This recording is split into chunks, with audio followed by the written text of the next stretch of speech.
Hello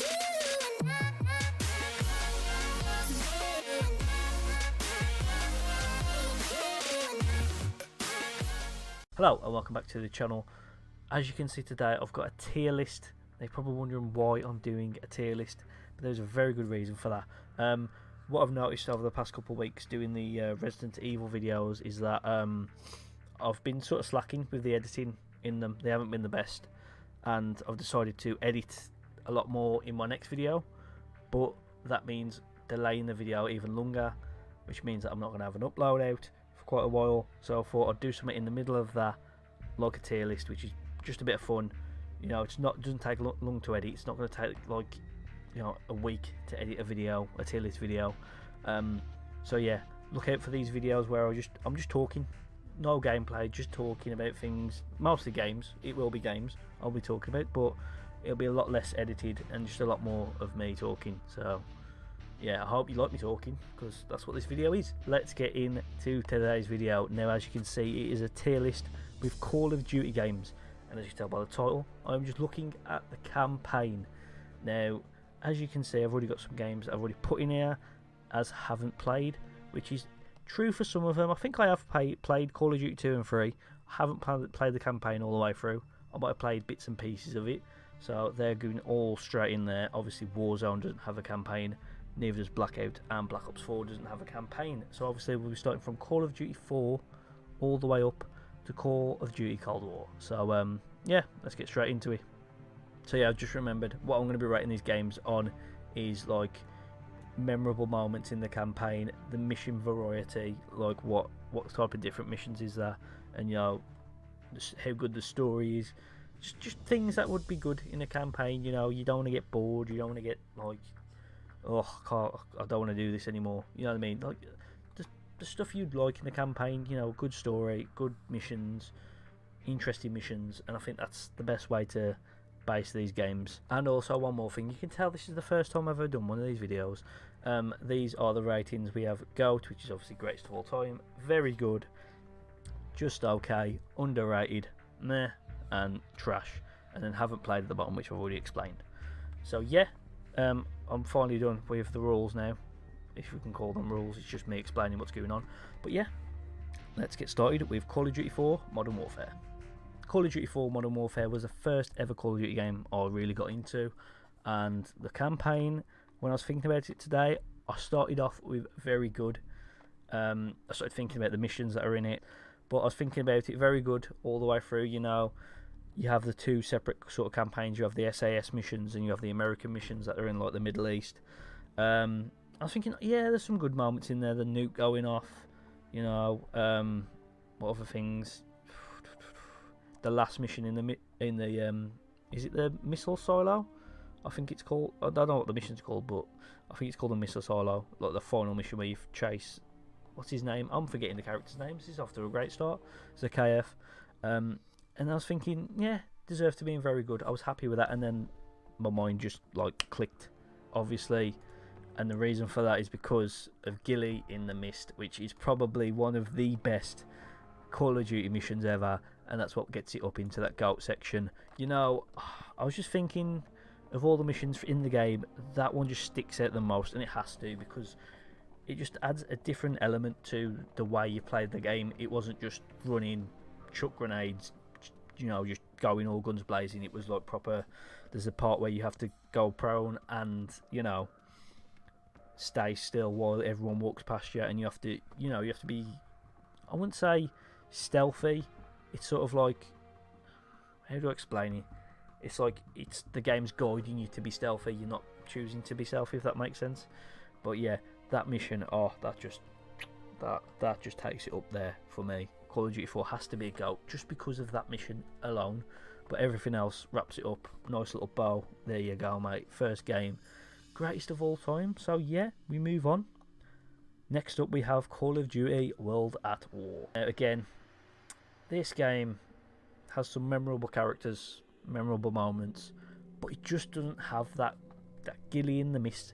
I would say the first mission as the Russians, where you're like pretending to be dead with the Nazis, is very Ghillie in the Mist feel, but it just hasn't got that same memorability, is that a word? Memorability as Call of Duty 4. It's still very good though. Like it's been split up into 2 campaigns again, just like Call of Duty 4. You have the Russian side and you have the American side. I don't know what it is. It just doesn't have the same, like, when I'm thinking of missions, I'm just getting glimpses. I'm not actually thinking of actual, like, what was the objective in that mission. Just little glimpses. I did like that they mixed it up between, like, the way the Germans were fighting against the Russians and the way the Japanese would fight against the Americans. Like, the Japanese would, like, hide in trees, like, set traps for, like, the Americans. I thought that was pretty cool, that it's 2 different ways of fighting. And the ending's just epic, the way the Russians come back from, like, being absolutely destroyed to, like, taking over Stalingrad.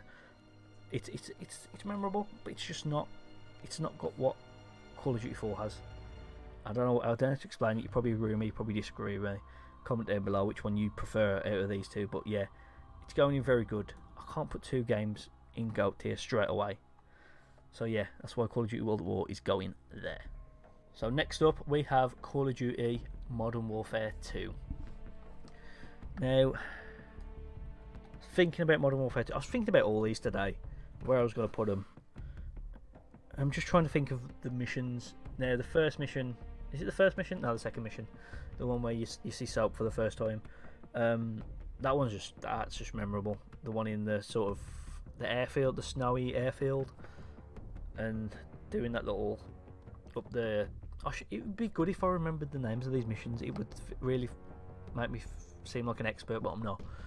But yeah, there's just, I don't think it's on the same level as Call of Duty 4. There's not as many memorable moments. I know the twist that happens. I don't want to spoil it, but if you're watching this video, you've probably already played them. Is it on the same level missions wise though? You know what I mean? There's memorable moments in it, of course, but is it on that GOAT status? I don't know, because it's got the memorable moments, but the missions, the favela mission I really like when you're running through the favela. The American missions I find kind of boring. It seems like every mission you start, you're in the same area in that game. It's just a bunch of houses and you're fighting Russians, like, coming from the sky. So for that, it just bores me. But then again, the SAS missions are really good, where you find Price in the Gulag. You know, before the Gulag, before it was cool. That mission is actually pretty good, but again, it's just not as memorable for me as Call of Duty 4, and I think I need to put it in very good. Yeah, I'm gonna have to put it in very good. The missions just aren't. There's not a mission that I'm really looking forward to. That's the best way to put it. In Call of Duty 4, I'm looking forward to that Gilly and the Mist mission because I know it's coming and it's just the best. In Call of Duty Modern Warfare 2 and World at War, there's not that iconic mission I'm just waiting for. They're all pretty much, I don't know, they're just more of the same, which isn't bad because the campaign's good, the story's good, there's memorable moments. Obviously, I'm putting it in very good, so it's not all bad, but still, it's just not on the same level as Call of Duty 4. Right, and so next up is Call of Duty Black Ops, the first game I had when there was still a bit of hype about it. You know, I had Call of Duty 4 just before Black Ops came out, and I think I bought Modern Warfare 2 after Black Ops came out, so I never really had a game like when it was hype, except for Black Ops. And I think the first weekend I had it, I didn't even have internet, so I couldn't even play online, and I was stuck with playing campaign. And you know what? It's going in there straight away. The campaign in Black Ops, oh my god, it's just everything about it's memorable. The missions, the story, the characters, everything. Like, I like the whole setup of like this 1960s conspiracy theory, mind control, you know, the government doing this shit like in secrecy type shit. I love when the campaigns go that way rather than like all out war and explosions everywhere and the Eiffel Tower blowing up. I like it when it is just like going in, like sneaking around and just taking out like a, you know, Russians are about to set off nukes, you know, the good old shit. Black Ops 1, sorry, does all that perfectly. The story with Mason, the twist, well, not really a twist, but yeah, I guess it is a twist. The memorable missions, the one where you go to the mountains and you're part of like the AC-130, but you're more so like on the ground team. The ones on the rooftops I think it's Hanoi. Is it called Hanoi? I don't know. I really don't remember. That mission again.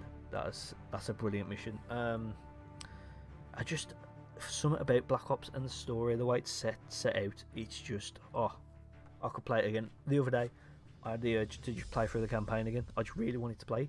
So I think that just shows that it needs to be in GOAT tier up there with Call of Duty 4.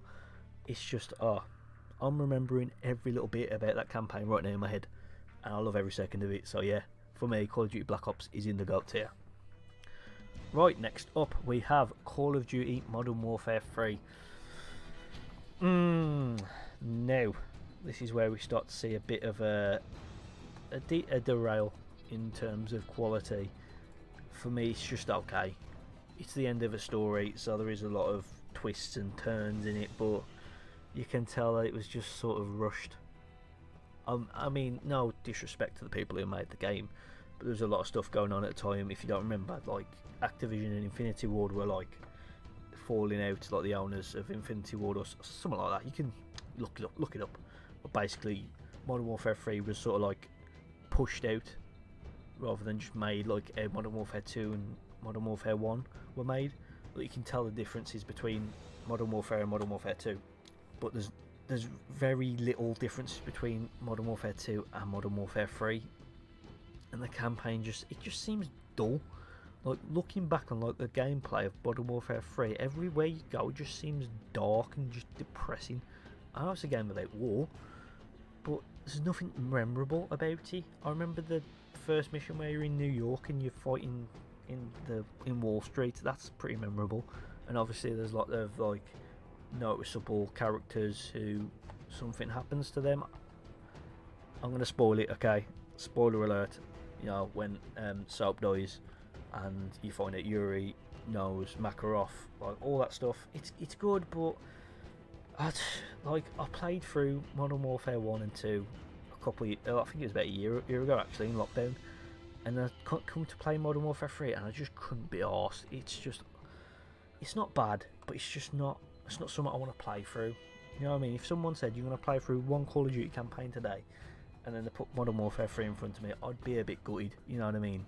I mean, it could be worse, but it could be better. So yeah, Modern Warfare 3 is just going in just okay. Next up, we have Call of Duty Black Ops 2. And I was thinking about this,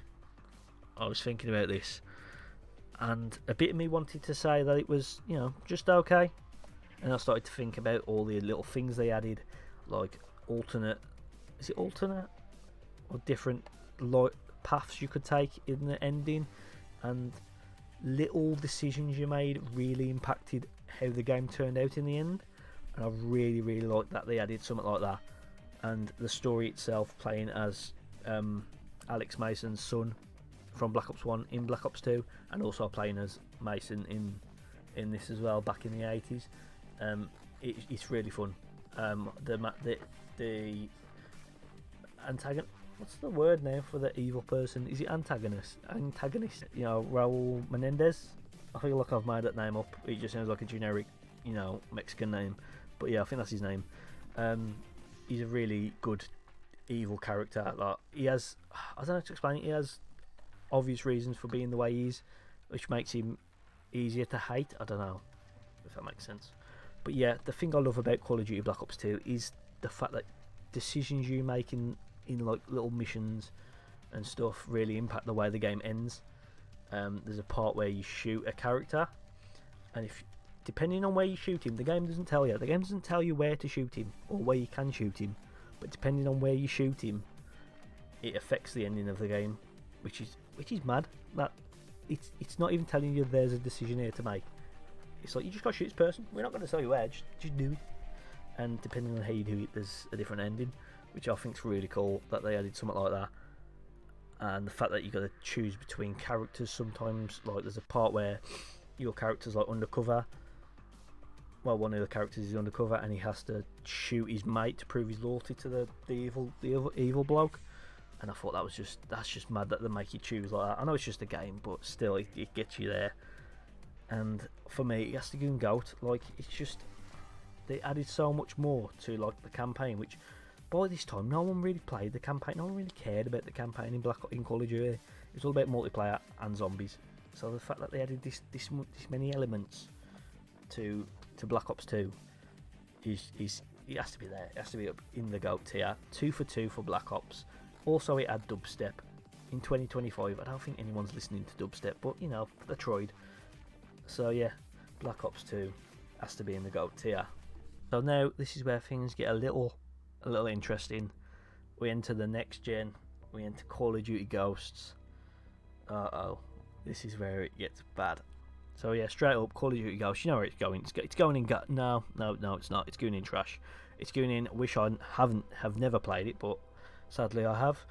It's just trash. Oh my god, this game. Oh, okay. I'm gonna say this here. Multiplayer isn't that bad as people say, but the campaign is so shit. There's a part where you have to sneak around sharks. I think that's a part which sounds cool, but it's not, because it's in Call of Duty Ghosts, and Call of Duty Ghosts is a shit game. Oh my god. There's a part where your main character, who you play as, I'm sure I remember this, and it just felt really fucking stupid. The main character's dad gets killed in front of him, and because it's a silent protagonist, he just sits there and looks at him like no emotion, nothing. You know, main characters have died in the games before, and it's been a tearjerker. People have been emotional about it because the characters around them are reacting. But the fact that your character's dad has just been killed in front of him, and he's just there like, I don't care. I don't even know the bad people in this game. Apparently, the South America's teamed up to take on USA and blew it up with a fucking spaceship. I don't know. And there's this bloke, I think his name's Rourke. He's like the bad guy. He used to fight with your dad, and your dad pushed him off a tree or something. I don't remember. I don't care. Like, in a game, when you're playing through like a story mode, you need to have a reason for what you're doing. And in this game, I just didn't care. Like, if the main character just died, there was a dog in it, and you know what? If the dog in it died, I wouldn't care, and that's saying a lot, because if a dog dies in anything, I care. But Riley can just fucking do one, I don't care.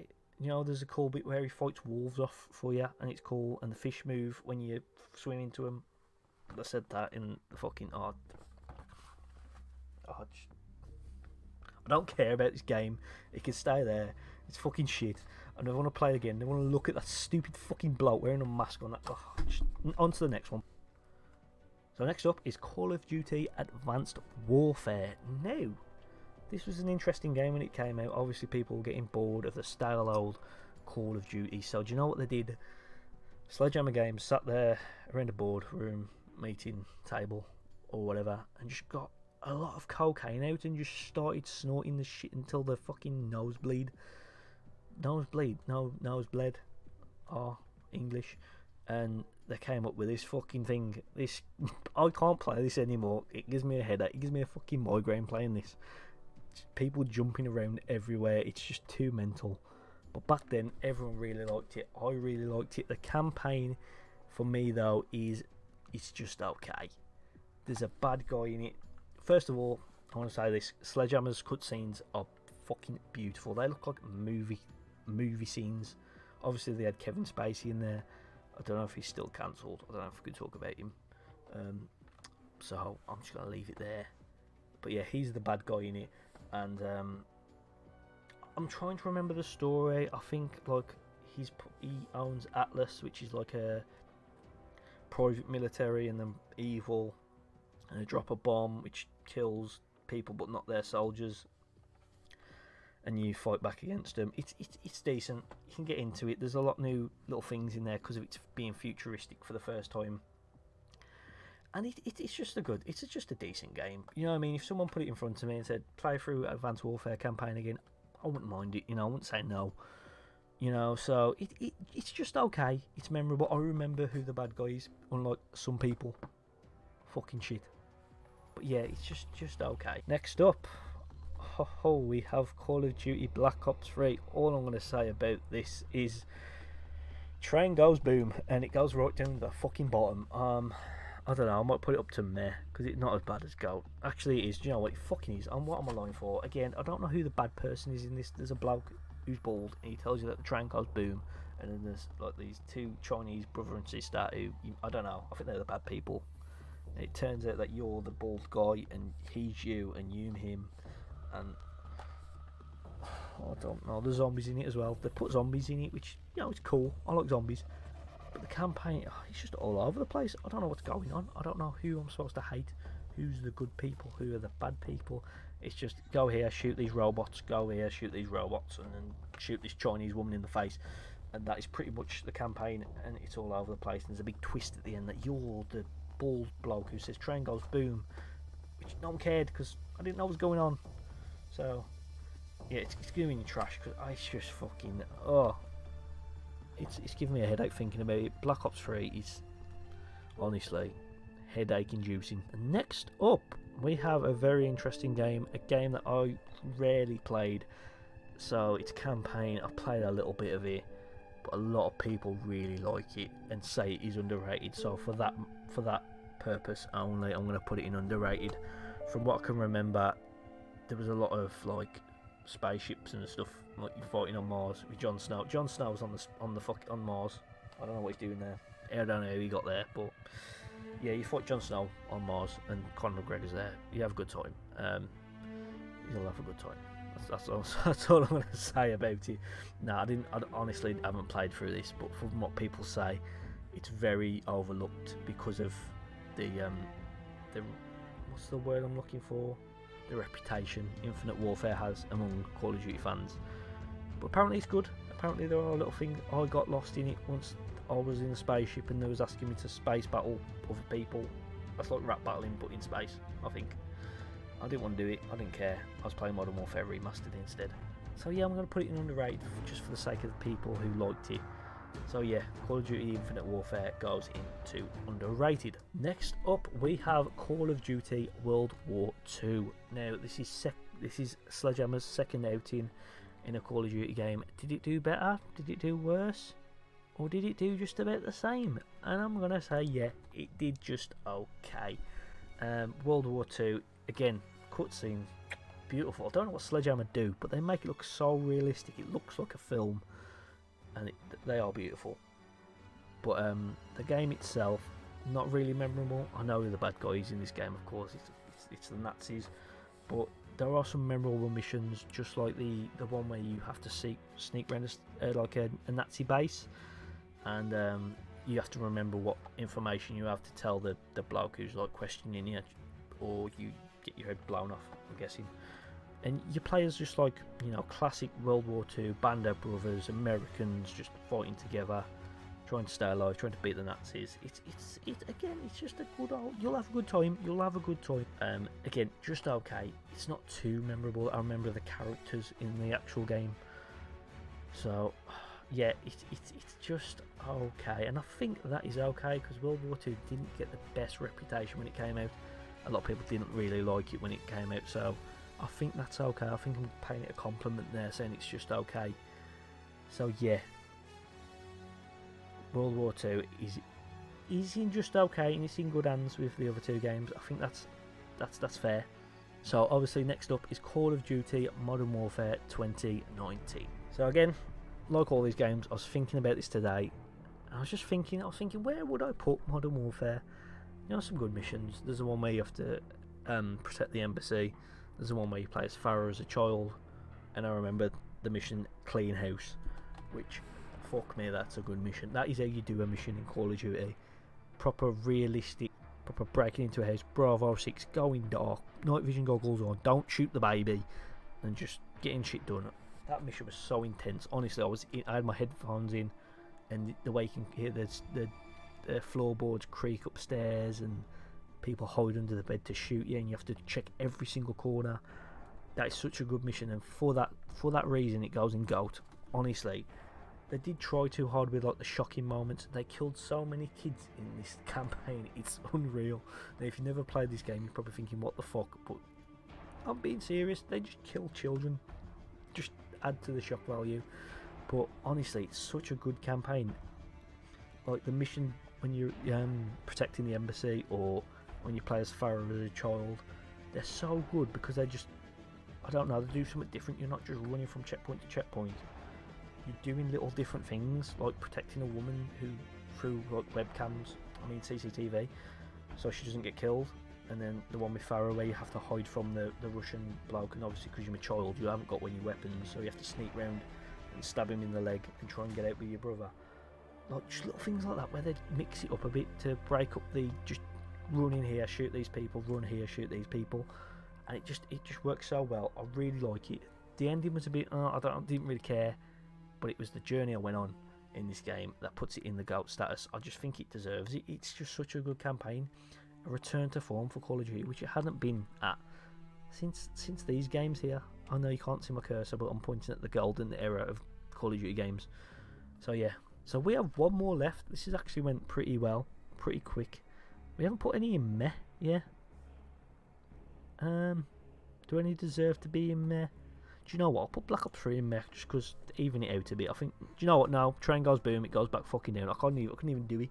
I started having flashbacks of how shit Call of Duty Black Ops 3 campaign was. But yeah, the last one is Call of Duty Black Ops Cold War. This only just came out. This is the most recent one. And I think I'm going to put it in. I want to see. Just okay because of how short it is. But it's going in very good just because I like the way it was set up and the way it was done. And the little things like collecting intel to decipher things. And then once you decipher them, you can do the mission properly, if that makes sense. Like, it was too short. It was way too short. If it was a bit longer, I would have put it in GOAT status. But I like the setup, the twist at the end, like Call of Duty Black Ops games always have. I don't know what else to say about it really. It's just the missions are good, but the game is way too short. It's like 6 missions, if that. And then there's obviously the multiple endings that you can choose. Obviously you pick the good ending or the bad ending. Like I said before, you collect the intel, and that intel actually has a use, unlike other games where it's just like you collected the intel, here's an achievement. You collect the intel, you decipher like a code, which is cool that they added that, and then you can play the mission properly without like doing it wrong, if that makes sense. You have the right intel to like carry on the mission and doing stuff like that. It's just it's a really cool idea. I'm just gutted that it wasn't longer, and so for that reason it goes in very good. Yeah, I think I'm happy with that list. So yeah, that's it. That's my list. What would you change? What would you keep? Is there any that really pissed you off that I didn't put higher, or some that I didn't put lower? Yeah, just let me know in the comments what you think of this tier list. I think it's acceptable. I don't think I'm going to piss too many people off with that. Maybe people who liked the original Call of Duties. I'm sorry, never played them. But yeah, that is it for this video. Obviously next week I will be doing the multiplayer tier list, which should be very interesting. Obviously on the weekend my much more heavily edited video will be coming out. So keep an eye out for that. Best way to do that, follow me on Twitter, like my Facebook page, or just subscribe and turn on notifications on the channel. Yeah, that's been it. Thank you for watching, and as always, I'll see you when I see you. Westside girl, you gotta show me some more, so that is someone need to be long shot, 'cause I believe in actions and they all talk. Tell me how to find you.